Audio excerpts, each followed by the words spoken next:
Langit sore tampak kelabu, seolah menahan hujan yang tak kunjung turun. Di dalam kamar berukuran 3 kali 4 meter, seorang pria bernama Tony duduk di ujung ranjangnya. Ia menatap dinding kosong yang hanya dihiasi satu foto lama di dalam bingkai kusam. Foto itu menampilkan seorang bocah kecil tersenyum lebar, memegang sepeda biru di depan rumah kayu sederhana. Bocah itu adalah dirinya sendiri, 20 tahun lalu. Tatapannya kosong, tapi jemarinya bergetar saat menyentuh kaca bingkai.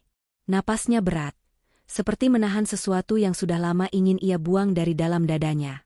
"Aku benci masa laluku," gumamnya lirih, hampir tanpa suara. "Kalau saja aku bisa menghapus semuanya." Ia menunduk, menatap lantai kayu yang retak di beberapa bagian. Bayangan dirinya di masa kecil berkelebat di kepalanya. Teriakan ayahnya, tangisan ibunya, ejekan teman-teman sekolah, dan hari-hari di mana ia hanya ingin hilang. Semua itu seperti luka yang tak pernah benar-benar sembuh, hanya ditutup oleh waktu dan kesibukan yang ia ciptakan sendiri. Tony menghela napas panjang. Ia bangkit dan membuka lemari kecil di sudut kamar. Dari dalamnya, ia mengeluarkan sebuah kotak berdebu. Kotak itu berisi sisa-sisa kenangan yang selama ini ia hindari. Beberapa foto lama, surat yang sudah menguning, dan buku harian dengan sampul biru yang mulai terkelupas. Ia membuka buku itu perlahan. Di halaman pertama, ada tulisan tangannya sendiri, saat ia masih remaja. 17 Juni 2009. Aku benci sekolah.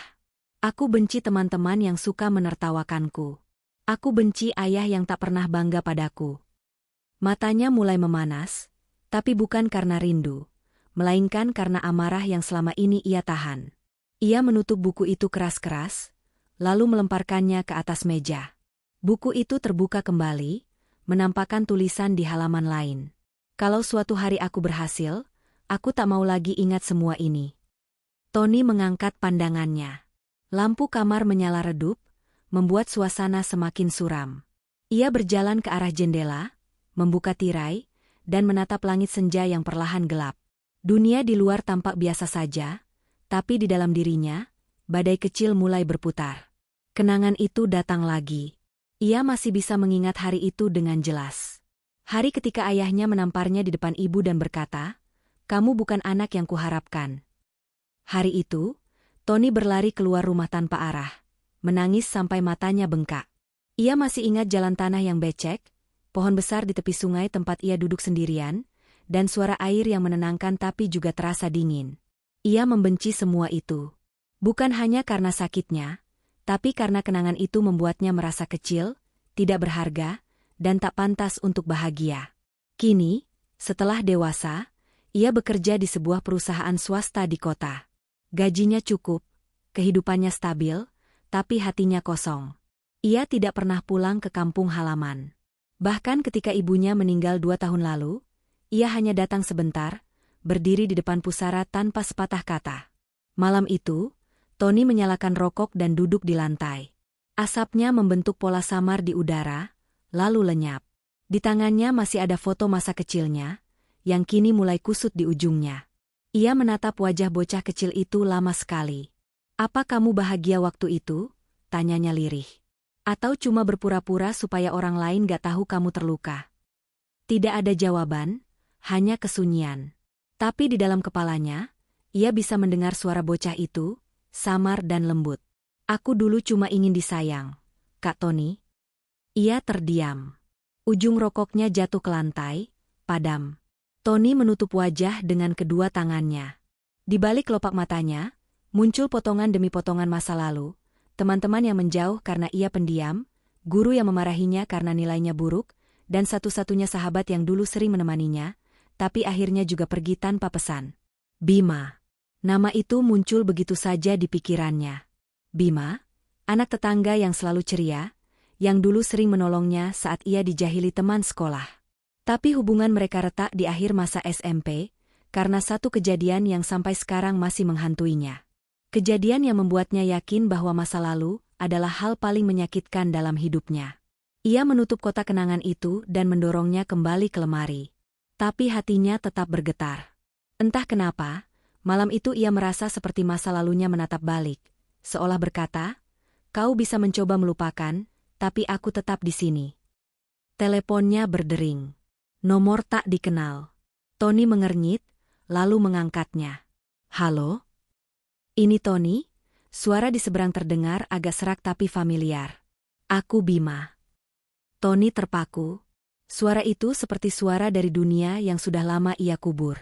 Tubuhnya kaku, lidahnya keluh. Ia bahkan lupa bagaimana rasanya berbicara dengan nama itu. Bima, ucapnya pelan. Iya. Aku kebetulan lagi di kota ini. Aku pengen ketemu, kalau kamu gak keberatan. Tony menatap cermin di depan ranjangnya. Wajahnya sendiri terasa asing. Ia ingin menolak, tapi entah kenapa ada sesuatu dalam dirinya yang menahan. Oke, jawabnya akhirnya. Besok sore. Setelah telepon itu ditutup, Tony duduk diam. Dadanya berdebar keras. Ia tidak tahu kenapa, tapi untuk pertama kalinya setelah sekian lama, masa lalu yang selalu ia benci itu kembali mengetuk pintu hidupnya. Dan anehnya, ia tak punya kekuatan untuk menolaknya. Ia menatap foto kecil di tangan, lalu berbisik pelan. Mungkin, sudah waktunya aku tahu kenapa semua ini masih terus mengikutiku. Langit di luar kamar sudah benar-benar gelap. Lampu jalan menyala, tapi kamar Tony tetap redup. Di atas meja, buku harian biru itu masih terbuka. Angin malam masuk melalui celah jendela, menggerakkan halamannya pelan, seolah masa lalu itu sendiri yang sedang bernapas, menunggu untuk kembali bercerita. Kadang masa lalu yang kita benci, justru jadi alasan kita bertahan. Hati Merah 2. Jika kamu ngerasa kisah ini relate, jangan lupa like dan subscribe biar gak ketinggalan bagian selanjutnya. Sore itu, Tony duduk di sebuah kafe kecil di pinggir kota. Suasananya sepi, hanya ada beberapa pengunjung yang sibuk dengan ponsel mereka. Di hadapannya ada 2 cangkir kopi, satu sudah dingin, satu masih mengepul hangat. Ia melirik jam di pergelangan tangan, sudah lewat 15 menit dari waktu yang disepakati. Hatinya mulai gelisah. Entah kenapa, setelah bertahun-tahun mencoba melupakan, mendengar nama Bima lagi membuat dadanya bergetar aneh. Ada perasaan campur aduk di sana, marah, rindu, takut, dan penasaran. Ia menatap keluar jendela, melihat lalu lalang orang dengan wajah asing. Tapi pikirannya tak bisa tenang. Sampai akhirnya, pintu kafe terbuka, dan seorang pria dengan jaket abu-abu masuk sambil menenteng helm. Rambutnya agak berantakan, tapi senyumnya masih sama seperti dulu. Hangat, sederhana, tapi penuh kenangan yang Tony berusaha lupakan. Tony? Suara itu membuatnya mendongak. Bima berdiri di depannya, sedikit kikuk, lalu tertawa kecil. Wah, kamu masih kelihatan sama aja, cuma lebih dingin sekarang. Tony terdiam sejenak sebelum membalas. Kamu juga gak banyak berubah. Masih suka telat. Bima duduk di hadapannya, meletakkan helm di kursi sebelah. Mereka terdiam beberapa saat, hanya suara sendok mengaduk kopi yang terdengar. Aku pikir kamu gak bakal mau ketemu, kata Bima akhirnya. Tony mengangkat bahu. Aku juga gak tahu kenapa aku mau. Bima tertawa kecil, tapi matanya menyimpan sesuatu yang lain, kesedihan yang tak sempat terucap. Udah lama banget ya. Terakhir kita ketemu, kamu marah besar sama aku. Dan kamu gak pernah jelasin apapun, sahut Tony cepat. Suaranya tajam, tapi ada getaran di ujungnya. Kamu cuma pergi, ninggalin aku di situ. Seolah semua salahku. Bima menunduk. Ia menatap cangkir di tangannya lama sekali sebelum berkata pelan, aku punya alasan waktu itu, Ton. Tapi aku tahu, gak ada alasan yang cukup buat ninggalin teman sendiri. Tony menatapnya lekat. Dalam hatinya, luka lama yang selama ini tertidur perlahan bangun. Ia masih ingat betul hari itu, hari ketika seluruh sekolah tahu rahasianya. Tahun itu, Tony adalah anak pendiam yang sering dijadikan bahan ejekan. Ia jarang bicara, jarang membela diri. Satu-satunya orang yang mau berteman dengannya hanyalah Bima. Tapi semuanya berubah saat ada rumor yang menyebar tentang keluarganya. Tentang ayahnya yang pemabuk, tentang ibunya yang sering datang ke sekolah memohon agar Tony tak dikeluarkan karena nilai jeleknya. Semua orang menertawakan Tony, dan Bima tidak muncul di hari itu. Ia sendirian menghadapi semua ejekan itu, sampai akhirnya ia kabur dari sekolah. Kamu tahu gak, setelah itu aku gak mau lagi sekolah di sana, kata Tony pelan, menatap meja. Aku pindah karena malu. Aku pikir kamu juga ikut nyebarin gosip itu. Aku gak pernah ngomongin kamu ke siapapun, jawab Bima cepat, nada suaranya tegas. Hari itu aku dipanggil guru, Ton. Aku disuruh bantu ngurus acara sekolah. Aku gak tahu apa yang terjadi di kelas. Pas aku balik, kamu udah gak ada. Tony mengerutkan dahi. Kata-kata itu menusuk seperti sesuatu yang selama ini tertutup tiba-tiba dibuka paksa. Tapi kenapa kamu gak pernah nyari aku? Bima menatap keluar jendela, suaranya pelan. Aku nyari. Aku datang ke rumahmu, tapi ibumu bilang kamu pindah ke kota lain. Aku nulis surat waktu itu, tapi aku gak pernah kirim. Aku kira kamu gak mau tahu apapun tentang masa lalu. Keheningan menelan meja mereka. Tony menatap cangkir kopinya, uapnya sudah hilang. Di kepalanya, kenangan berputar cepat, bercampur dengan kebingungan. Bima mengeluarkan sesuatu dari tas kecilnya, sebuah amplop coklat kusam. Ini surat itu. Aku simpan sampai sekarang. Aku gak tahu kenapa, tapi aku ngerasa harus kasih ke kamu hari ini. Tony menatap amplop itu, tangannya gemetar sebelum menerimanya. Ia belum berani membukanya. Kenapa kamu nyari aku sekarang? Tanyanya akhirnya. Bima tersenyum, tapi senyum itu tak sepenuhnya bahagia. Karena aku tahu kamu masih nyimpen sesuatu dari masa lalu. Aku juga. Dan mungkin, ini waktu yang tepat buat kita sama-sama berhenti lari. Tony menatap Bima lama sekali. Di balik wajah yang tampak tenang itu, ia melihat seseorang yang juga terluka. Sama seperti dirinya. Pertemuan itu tidak berlangsung lama. Setelah mengobrol sebentar, Bima pamit lebih dulu karena harus bekerja malam. Tony menatap punggungnya yang menjauh, lalu turun hujan pelan-pelan di luar kafe. Ia memegang amplop itu erat, takut basah, seolah benda kecil itu menyimpan sesuatu yang lebih berat dari apapun yang pernah ia pikul. Di perjalanan pulang, hujan turun makin deras. Tony menepi di bawah halte kosong. Lampu jalan berkelip, dan suara hujan di atap seng seperti irama masa lalu yang memanggil. Ia membuka amplop itu perlahan. Di dalamnya, ada selembar surat berwarna kecoklatan dan foto lama. Ia dan Bima, masih anak SMP, berdiri di depan gerbang sekolah sambil tersenyum. Tangannya bergetar saat membaca tulisan tangan di surat itu. Ton, aku tahu kamu benci semua ini. Tapi jangan benci dirimu sendiri. Kamu gak sendirian, meski kamu pikir gak ada yang peduli. Suatu hari nanti kamu bakal ngerti kenapa semua ini harus terjadi. Air mata Tony jatuh tanpa bisa ditahan. Surat itu basah, tintanya mulai luntur. Tapi setiap kata seperti menembus waktu dan menusuk ke hatinya yang sudah lama beku. Malam itu, Tony duduk lama di halte, memandangi hujan tanpa sadar bahwa sesuatu di dalam dirinya mulai berubah. Ia belum tahu apa, tapi rasanya seperti ada pintu kecil yang terbuka di hatinya. Pintu yang mengarah ke masa lalu yang selama ini ia kunci rapat-rapat. Dan untuk pertama kalinya, ia tidak menutupnya. Pagi berikutnya, langit tampak biru muda, tapi udara masih terasa berat di dada Tony.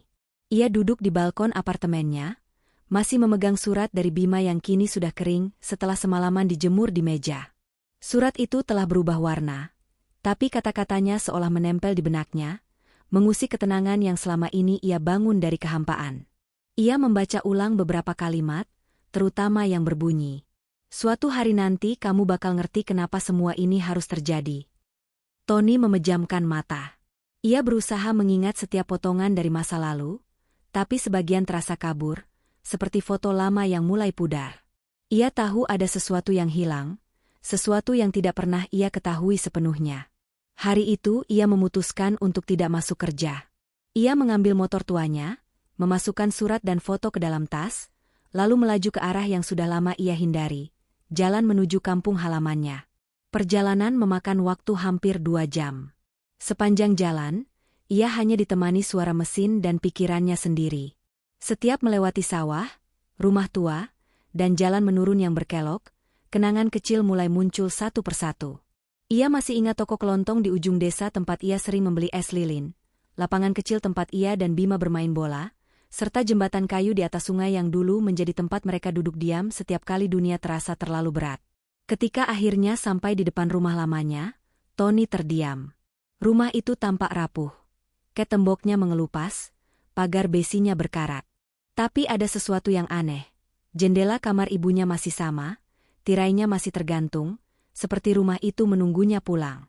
Ia membuka gerbang perlahan, suara berderitnya seperti menyapa dengan kenangan. Di halaman, ia melihat pohon mangga yang dulu sering ia panjat masih berdiri kokoh. Hanya saja kini lebih besar, lebih tua, seperti dirinya. Tony melangkah masuk. Bau debu dan kayu lapuk memenuhi hidungnya. Ia berjalan menuju kamar lamanya. Di sana, semuanya tampak mengecil. Ranjang tua, meja belajar, dan rak buku berisi beberapa komik yang sudah lusuh. Di atas meja, ia menemukan sebuah kaleng biskuit yang ditutup rapi dengan selotip. Entah kenapa, kaleng itu menarik perhatiannya. Ia membuka perlahan, dan di dalamnya ada surat-surat lama. Sebagian dari ibunya, sebagian dari guru sekolah, dan satu surat tanpa nama. Ia mengambil surat terakhir itu dan membuka lipatannya. Tulisan di sana langsung membuat jantungnya berdetak keras. Tony, jangan benci ayahmu. Aku tahu dia kasar, tapi dia menyimpan sesuatu yang kamu gak tahu. Dia bukan marah karena benci, tapi karena takut kehilanganmu. Surat itu tak bertanda tangan, tapi ia mengenali tulisan tangan itu, Bima. Tony memejamkan mata. Bayangan masa kecilnya muncul kembali dengan jelas. Ia melihat ayahnya yang berteriak marah, membanting buku, dan menamparnya karena nilai ujian yang jelek. Tapi ada satu potongan yang tiba-tiba muncul, sesuatu yang dulu tak pernah ia sadari. Setelah ayahnya menamparnya, ia sempat mendengar suara isakan di kamar sebelah. Suara ayahnya sendiri. Kenangan itu membuat tubuhnya lemas. Ia duduk di lantai, menatap surat itu dengan pandangan kosong. Mungkin selama ini ia terlalu sibuk membenci, hingga lupa mencari alasan di balik semua itu. Saat sore tiba, Tony berjalan ke sungai belakang rumah, tempat yang dulu sering ia datangi setiap kali ingin sendiri. Airnya masih jernih, suara gemericiknya menenangkan. Di sana, ia duduk di batu besar yang sama, menatap arus air yang terus bergerak tanpa henti. Ia mengeluarkan foto dirinya dan Bima dari tas, menatap wajah mereka yang masih polos. "Kenapa kamu simpan semua ini buat aku, Bim?" gumamnya pelan. "Kenapa kamu gak pernah cerita langsung?" Angin sore berhembus, membuat dedaunan di tepi sungai bergoyang pelan. Dan di tengah kesunyian itu, ia mendengar langkah kaki mendekat. Suara itu berhenti di belakangnya. Tony menoleh, dan di sana berdiri Bima, masih dengan jaket abu-abunya, menatapnya sambil tersenyum lelah. "Kamu datang juga ke sini," katanya.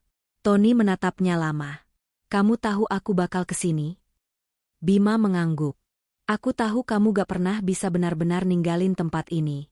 Ini satu-satunya tempat kamu merasa aman waktu kecil." Mereka berdua duduk di tepi sungai. Beberapa saat tidak ada yang bicara. Hanya suara air yang mengalun seperti lagu lama. Bima mengambil kerikil kecil dan melemparkannya ke sungai. "Dulu, waktu kamu dipukul sama ayahmu, aku datang ke rumah. Tapi aku gak bisa masuk. Aku cuma dengar suara ribut dari luar. Aku pengen nolong, tapi aku gak punya keberanian. Aku cuma anak kecil waktu itu." Tony menunduk. "Jadi kamu tahu semuanya?" Bima mengangguk. "Aku tahu ayahmu sakit keras waktu itu. Dia cuma gak mau kamu tahu. Dia marah karena dia takut gak sempat ngajarin kamu cara bertahan di dunia yang keras." Kata-kata itu membuat Tony membeku. Dunia seolah berhenti bergerak. Ia tak tahu harus marah atau menangis. "Kenapa kamu gak bilang waktu itu?" tanyanya pelan. "Aku udah nulis surat buat kamu, tapi kamu keburu pergi. Aku titip ke ibumu, tapi katanya dia mau kasih sendiri kalau kamu udah siap. Mungkin ini surat yang kamu temuin di rumah." Tony menatap sungai di depannya. Cahaya sore memantul di permukaan air, membuat semuanya tampak berkilau. Dalam pantulan itu, ia melihat bayangan dua anak kecil duduk di tempat yang sama, tertawa tanpa beban. Ia menutup mata, membiarkan air mata jatuh pelan di pipinya. "Aku benci masa lalu, Bim," katanya lirih. "Tapi sekarang aku bingung, mungkin tanpa semua itu, aku gak akan bisa duduk di sini lagi, ngomong sama kamu kayak sekarang. Bima menepuk bahunya. Masa lalu gak bisa kita ubah, Ton. Tapi kita bisa berdamai sama dia. Karena mungkin, tanpa sadar, dia yang nyelamatin kita. Sore itu, dua pria dewasa duduk di tepi sungai, diam dalam kenangan yang sama. Burung-burung terbang di langit oranye, dan angin membawa suara masa lalu yang perlahan berubah menjadi ketenangan. Untuk pertama kalinya, Tony merasa damai. Ia tak lagi ingin lari. Ia tahu, masa lalu bukan musuh. Masa lalu adalah saksi yang diam-diam menuntunnya pulang. Malam datang perlahan, membawa hawa dingin yang menusuk kulit. Tony dan Bima masih duduk di tepi sungai, menatap cahaya lampu yang memantul di permukaan air. Mereka tak banyak bicara lagi, hanya menikmati keheningan yang terasa begitu asing namun menenangkan. Setelah sekian lama, Tony merasa bisa bernapas lega. Seolah beban bertahun-tahun di dadanya mulai sedikit demi sedikit terangkat. Tapi di balik ketenangan itu, ada rasa aneh yang mengganjal, perasaan bahwa sesuatu belum selesai. Bima menatap jam tangannya lalu berdiri. Aku harus pulang, Ton. Besok aku kerja pagi. Tony mengangguk pelan.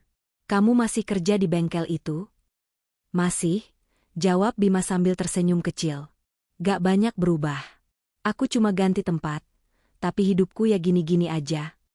Senyum itu membuat Tony teringat masa kecil mereka, saat Bima selalu punya cara menenangkan suasana meski dunia sedang berantakan. Ia menatap sahabat lamanya itu dengan rasa syukur yang sulit dijelaskan. Bim, panggil Tony sebelum Bima melangkah pergi. Makasih udah dateng. Bima berhenti, menatapnya dengan mata yang sedikit berkaca. Aku yang harusnya bilang makasih. Aku udah lama nunggu kamu balik. Aku takut kamu gak bakal mau maafin aku. Tony menunduk, suaranya pelan. Aku gak tahu soal maaf. Tapi aku tahu, aku gak benci kamu lagi. Bima tersenyum, lalu menepuk bahunya sekali sebelum melangkah pergi ke arah motornya. Tony menatap punggungnya sampai menghilang di tikungan jalan. Saat ia sendirian lagi, suara malam menjadi teman yang menenangkan. Serangga bernyanyi di balik pepohonan, dan sungai mengalir perlahan seperti membawa waktu bersamanya. Tony menatap air itu lama sekali, lalu berbisik, terima kasih, masa lalu. Aku mulai paham sekarang. Ia kembali ke rumah lamanya malam itu. Langit sudah gelap, hanya ada cahaya bulan yang menembus sela jendela. Ia menyalakan lampu kamar dan duduk di lantai, menatap semua surat yang ia temukan siang tadi. Di antara tumpukan surat itu, ada satu yang belum ia buka. Amplopnya kecil, berdebu, dan di bagian depannya hanya tertulis, "Untuk Tony, dari Ibu." Tangannya bergetar saat membuka lipatan amplop itu. Di dalamnya ada tulisan lembut yang langsung membuat dadanya bergetar. Tony sayang, kalau kamu membaca ini, berarti Ibu sudah gak ada.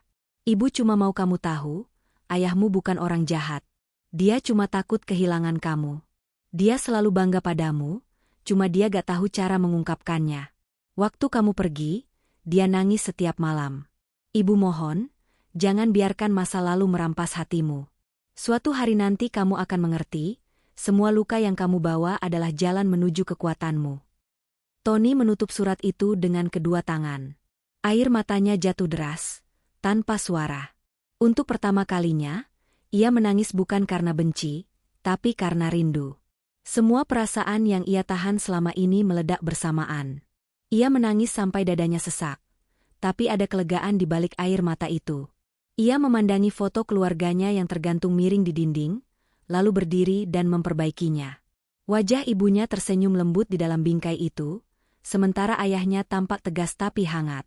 Tony menyentuh kaca foto itu pelan, seolah bisa merasakan kehadiran mereka kembali. Makasih, Bu. Maaf baru sekarang aku ngerti. Malam itu, ia tidur di kamar lamanya. Udara dingin menyelimuti tubuhnya, tapi hatinya hangat. Untuk pertama kalinya dalam hidupnya, Tony bermimpi tentang masa kecilnya tanpa rasa takut. Dalam mimpi itu, ia berlari di bawah sinar matahari bersama Bima, tertawa lepas tanpa beban. Pagi datang dengan lembut. Cahaya matahari menembus tirai kamar, menyentuh wajah Tony.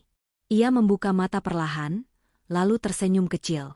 Semua terasa berbeda. Rumah itu tak lagi menakutkan, masa lalunya tak lagi menjadi hantu. Setelah sarapan sederhana yang ia buat dari sisa bahan di dapur tua, ia keluar rumah, menatap jalan desa yang mulai ramai. Anak-anak berlari menuju sekolah, membawa tas besar di punggung. Tony memperhatikan mereka sambil tersenyum. Ia memutuskan untuk pergi ke makam orang tuanya. Di sana, ia membawa bunga sederhana yang ia beli di pasar kecil. Jalan menuju makam terasa panjang, tapi setiap langkah terasa ringan. Sesekali ia berhenti, menghirup udara pedesaan yang bersih, mendengar suara ayam berkokok dan orang-orang yang saling sapa. Sesampainya di makam, ia berlutut di depan dua nisan yang berdampingan. Ia meletakkan bunga di atasnya, lalu menatap tulisan nama yang mulai pudar. Bu, Pak, aku pulang.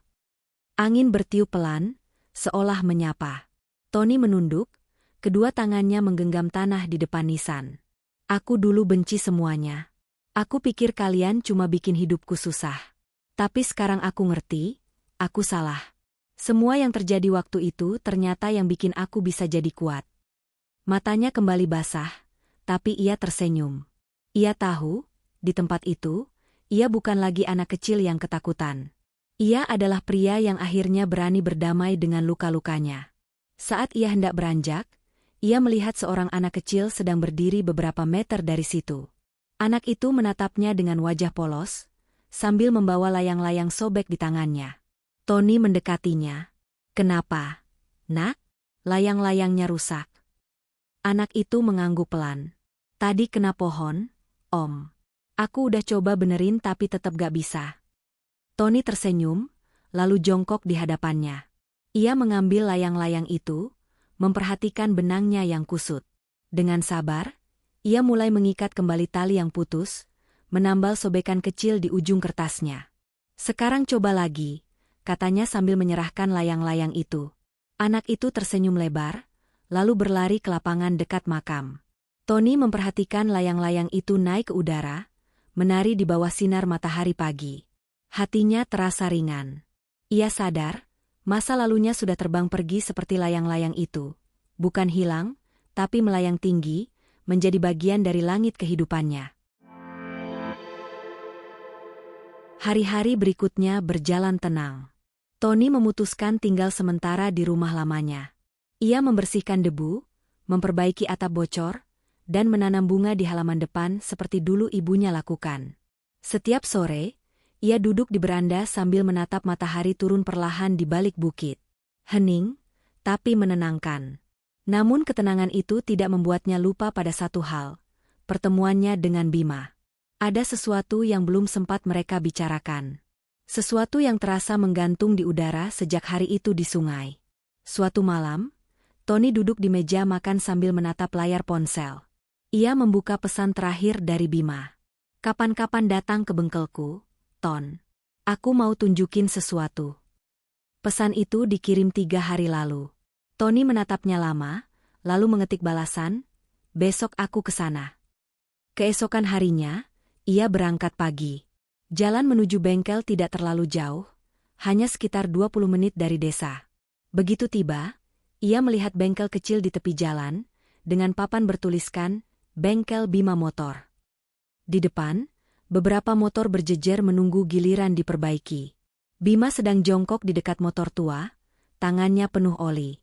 Saat melihat Tony datang, ia langsung berdiri sambil tersenyum. Kamu beneran dateng? Tony mengangguk, lalu duduk di kursi kayu di dekat pintu. Aku penasaran, kamu mau tunjukin apa? Bima tertawa kecil. Nanti dulu, sabar. Aku selesain ini dulu. Selama menunggu, Tony memperhatikan sekitar. Bengkel itu sederhana, tapi bersih. Di dindingnya tergantung beberapa foto lama. Sebagian foto pelanggan, sebagian foto anak-anak yang tampaknya suka nongkrong di sana. Tapi di pojok, ada satu foto yang membuatnya terpaku, foto 2 anak SMP di depan gerbang sekolah. Foto dirinya dan Bima. Bima melihat arah pandang Tony dan tersenyum. Aku simpan itu dari dulu. Buat ngingetin kalau aku pernah punya sahabat yang keras kepala tapi berhati baik. Tony menatapnya. Kenapa kamu gak pernah coba nyari aku waktu aku pindah? Aku nyari, jawab Bima pelan. Tapi kamu pindah tanpa ninggalin alamat. Aku cuma tahu dari ibumu kalau kamu kerja di kota. Aku sempat mau ke sana, tapi waktu itu ibu kamu jatuh sakit. Aku bantu jagain beliau. Dia sempat nitip pesan buat kamu. Tony menatapnya heran. Pesan? Bima mengangguk, lalu mengambil sebuah kotak kecil dari laci meja kerja. Ibumu bilang kalau suatu hari kamu balik, kasih ini. Tapi dia gak sempat jelasin isinya. Kotak itu terbuat dari kayu tua, berukir motif sederhana. Tony membukanya perlahan. Di dalamnya, ada sebuah kalung kecil dengan liontin bulat, dan secari kertas kecil. Ia mengambil kertas itu dan membaca tulisan tangan halus di atasnya. Untuk anakku, Tony, jangan takut membuka luka. Karena di sanalah kamu akan menemukan cahaya. Tangannya gemetar memegang kertas itu. Ia menatap liontin itu lama, lalu membukanya. Di dalamnya ada foto kecil dirinya dan ibunya di depan rumah lama. Ia hampir lupa pernah punya kalung seperti itu. Rupanya ibunya menyimpannya selama ini. Dia nyimpen itu sampai akhir, kata Bima lembut. Dia sering bilang kalau kamu anak paling kuat yang dia kenal, cuma belum sadar aja. Tony terdiam. Ia menunduk, berusaha menahan air mata yang mulai menggenang. Aku pikir aku gagal jadi anak yang baik. Bima menepuk pundaknya. Dia gak pernah lihat kamu gagal, Ton. Dia cuma lihat kamu terus berjuang. Suasana di bengkel mendadak hening. Hanya suara mesin motor yang terdengar dari kejauhan. Tony duduk diam, menggenggam kalung itu kuat-kuat. Di dadanya muncul perasaan yang hangat, tapi juga menyesakkan. Beberapa menit kemudian, Bima memecah keheningan. Ton, kamu mau bantu aku hari ini? Ada motor tua yang udah lama aku simpen. Aku pengen benerin bareng kamu. Tony tersenyum samar. Motor apa? Bima menunjuk ke sudut bengkel. Di sana, tertutup kain biru, ada sebuah motor tua berdebu. Saat kain itu disingkap, Tony tertegun. Itu motor ayahnya. Aku nemuin motor ini di gudang rumah kamu waktu bantu ibu beberes dulu. Jelas Bima. Aku bawa ke sini. Aku pikir, kalau suatu hari kamu balik, kamu yang harus nyalain mesinnya lagi. Tony mendekat, menyentuh setang motor itu perlahan. Bau karat dan oli bercampur jadi satu, tapi yang ia rasakan bukan jijik, melainkan nostalgia. Ia ingat betul bagaimana dulu ayahnya sering membawanya berkeliling desa dengan motor ini setiap sore. Ia ingat suara tawa ayahnya, angin sore yang menerpa wajah, dan rasa aman yang dulu begitu langka. Bima, suaranya bergetar. Kamu benar-benar simpen semua ini? Bima mengangguk.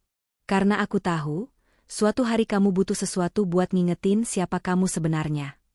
Tony menatap motor itu lama, lalu tersenyum kecil. Ayo, kita benerin. Dua sahabat itu mulai bekerja bersama. Tangannya kotor oleh oli, tapi wajah mereka berseri-seri seperti dua anak kecil yang kembali menemukan mainan lamanya. Mereka tertawa, berdebat, dan saling mengejek, seperti dulu saat masih duduk di bangku sekolah. Matahari mulai tenggelam ketika akhirnya mesin motor itu menyala. Suaranya kasar di awal, tapi perlahan menjadi stabil. Tony memutar gas pelan, lalu menatap Bima yang berdiri di sampingnya. Ini suara yang paling aku rindukan, katanya sambil tersenyum. Bima tertawa kecil. Ayo, jalan-jalan sebentar. Sekali ini aku yang bonceng. Tony tertawa, lalu mengalah. Mereka berdua melaju di jalan desa yang mulai sepi. Angin sore menerpa wajah, membawa aroma tanah dan dedaunan basah. Di sepanjang jalan, anak-anak melambai sambil tertawa. Dunia terasa sederhana lagi. Saat motor melaju melewati jembatan sungai tempat mereka biasa duduk, Tony menoleh ke arah Bima. Kamu tahu gak, Bim? Aku gak nyangka masa lalu yang aku benci ternyata jadi alasan aku bisa berdiri sampai sekarang. Bima tersenyum tanpa menoleh. Karena masa lalu itu bukan musuh, Ton. Dia cuma bagian dari kita yang pengen didengar. Mereka terus melaju di jalan panjang yang diterangi cahaya senja. Di belakang mereka, suara mesin motor bergema lembut, seperti nada penutup dari lagu lama yang akhirnya selesai dengan indah. Tony menatap langit yang mulai berubah jingga, dan dalam hati ia berbisik, terima kasih, masa lalu. Kamu akhirnya menyelamatkanku. Hari berganti minggu. Tony memutuskan untuk menetap lebih lama di desa. Ia merasa, di tempat inilah akhirnya ia bisa bernapas tanpa beban. Rumah lama yang dulu terasa seperti penjara kini menjadi tempat yang menenangkan, tempat di mana setiap suara dan aroma mengingatkannya pada cinta yang dulu ia anggap luka. Setiap pagi, Tony berjalan menyusuri jalan setapak di tepi sawah, menyapa tetangga yang mulai mengenalinya kembali. Anak-anak kecil sering memanggilnya, Om Tony, sambil berlari membawa layang-layang. Ia sering membantu mereka memperbaiki benang yang putus atau menambal kertas yang sobek. Di wajah anak-anak itu, Tony melihat dirinya sendiri, bocah yang dulu takut, tapi diam-diam ingin dicintai. Suatu sore, ia duduk di beranda sambil memandangi matahari tenggelam. Di tangannya tergenggam kalung pemberian ibunya. Ia membuka liontin kecil itu dan menatap foto dirinya bersama sang ibu. Bibirnya tersenyum. Di dalam hatinya, ada perasaan baru, bukan sekadar tenang, tapi damai.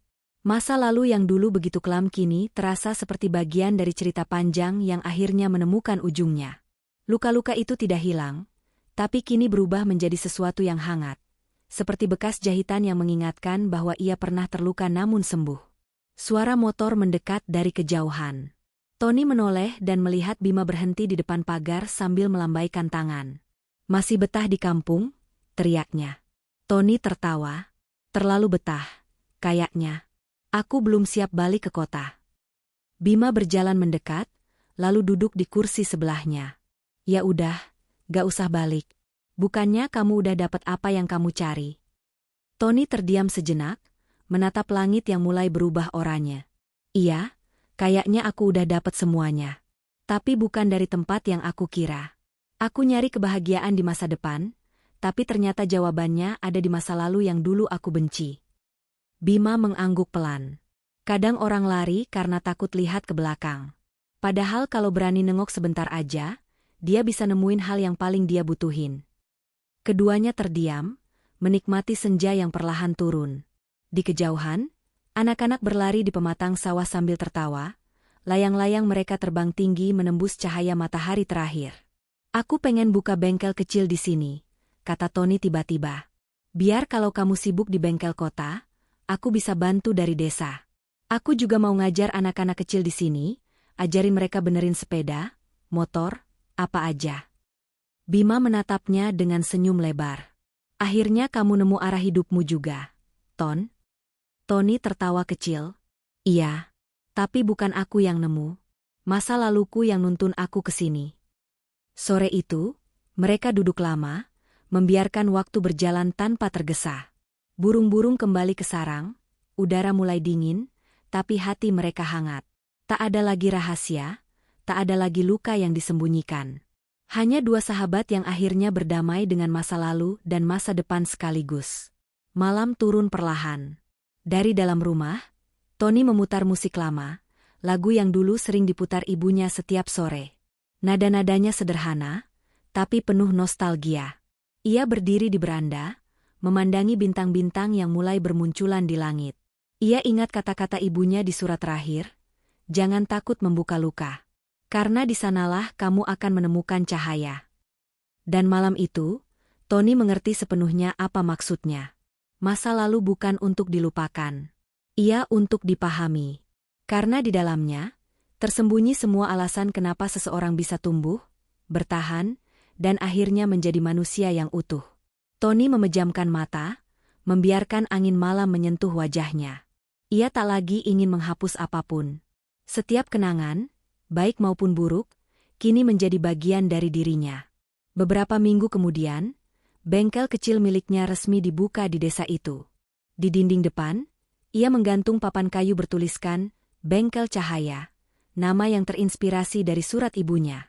Anak-anak sering datang sekadar untuk melihat, belajar, atau bermain. Tony selalu menyambut mereka dengan senyum. Suatu hari, seorang anak kecil bertanya polos, "Om, kenapa namanya Bengkel Cahaya?"